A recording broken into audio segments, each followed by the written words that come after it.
Hey, it's your boy E here with Can I Buy Us back in the grow room. Let's take a look at these girls real quick. Hey, looking nice and healthy, nice and healthy. So this will be the first episode in the Intro to Organic series, and we're actually going to talk about soil. Now, soil in organics is one of the most important parts and one of the most important factors you can have in determining your end product and be able to keep them lush and green like you see these girls in the back here. Now the soil, the reason soil is important because it's the ecosystem for your plant. You want to make sure you have the processes set so that your plants never see nutrient loss or deficiency with your cannabis. So with the soil and the soil makeup, I like to use Roots Organic. I'm gonna post a picture here. And Roots Organic is full of the natural amendments that I use in my teas or my top dressings. I love this soil. Now on the packages for the soil, it does say it can go for 10 to 21 days without having to feed your plants in that time. But when utilizing this soil, I like to do a mix. I like to add my own dry amendments, and I actually like to layer it in my fabric pots. 2 distinct layers with a layer of cocoa coir in between, and the layer of cocoa coir is only like a half an inch of cocoa coir. It's not nothing too significant. But in the bottom layer, I like to use more coarse nutrients, crab meal, fish bone meal, things that take a little longer to break down.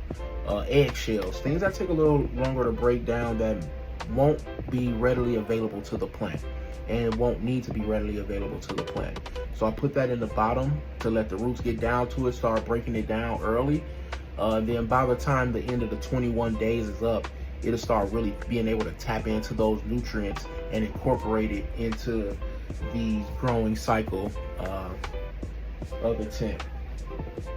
So now with that layer, then you put a layer of cocoa coir on it just to separate it. I don't really know if the layer of cocoa coir does anything, but I kind of put it in there with the mindset of drainage and helping the soil not be so compact. Having a little light layer in there where the water can flow through and things like that. It just seems it helps with the aeration of the soil. Then it'll be the top layer. Now this is the top layer where the plant's gonna sit inside of. About 2/3 of your pot will consist of this layer. Now on this layer, I like to mix more of my easier to break down nutrients. I like to put a little biochar in there to help with the soil ecosystem, as well as worm castings, a little neem to help with any pests that might try to show up and pop up or lay eggs. Definitely want to put a little neem towards the top. So what does that mean in terms of watering, feeding? When you have your plants, it means I don't have to really feed my plants. I can give them straight water, but oftentimes I give them mineral water with natural dried trace minerals. So that's the only feeding I do for my plants in veg. As you can see, these are in veg and they're healthy and green, full of life. And these have not been fed a tea at all. They're strictly living off the nutrients from the soil. Now, when it comes to the importance of the soil in organics, you want to have the appropriate ecosystem so that when you are watering, there is a system of breaking down and replenishing in the soil. It's called living soil almost. You almost want to become a mycologist once you go organic, so that you can know how to treat your soil to keep everything living and moving and processing in your soil. But this is just a general overview, so I'm not gonna go too deep into that. Right now we're just gonna worry about soil, the makeup of the soil, and the dry amendments I put in the soil in order to get me through veg. This is just the intro 101. We can go into more detail later in the later video if y'all are interested though. So now with the construction of my soil, And with these pots, to get these girls this healthy, not have to really worry about nutrient deficiencies or anything like that, I like to layer my soils. So I take some of the Roots Organic and I layer about 1/3 the bottom layer, and then 2/3 is the top layer. So on the bottom layer, I want to put the more coarse nutrients. And what I mean by coarse is like crab bone meal, fish bone meal, things that won't be needed right away from my plants, but they're going to be in the soil, so my plants, if they do need it, they can latch on to those nutrients.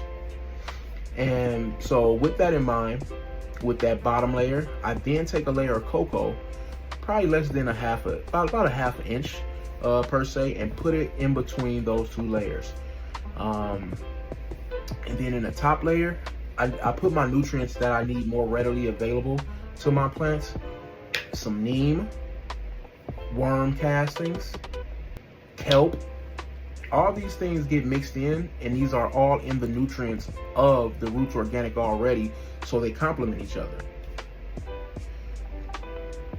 So it takes around 10 to 21 days for the nutrients that Roots Organic has already in the soil to break down.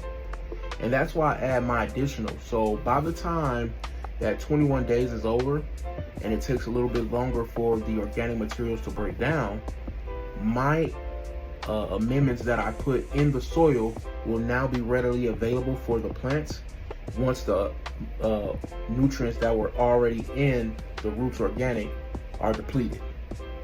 So that's how we keep a constant forward-thinking motion when it comes to organics. You don't let problems arise. You think of problems beforehand, and you go ahead and adjust how you do your setup in advance. It's way easier than people make it seem. Way easier. Now in that top layer of soil, I like to again mix worm castings, maybe a little BioLive, biochar in there, just to keep the organisms live and active inside the soil. And so by the time the 21 days is over, then my nutrients kick in, and then now they're feeding the plants. If it does come to a point where I feel that there's a nutrient deficiency in the plants, you can always take a look and see, but it's a rare case when you have the soil built up right that you'll have any nutrient deficiencies. You can hit it with a little mineral water just to boost it up, a little sea salt 90 or things like that to give it a little boost in towards the end of veg if you do start to see some yellowing or anything like that. Just want to plan ahead and be forward thinking with organics. Not to say that if an issue arises, you're not going to be able to address the issue, because you're definitely going to be able to address the issue just the same as with any concentrated nutrients as well. But yep, that's intro to organics, episode 1, soil.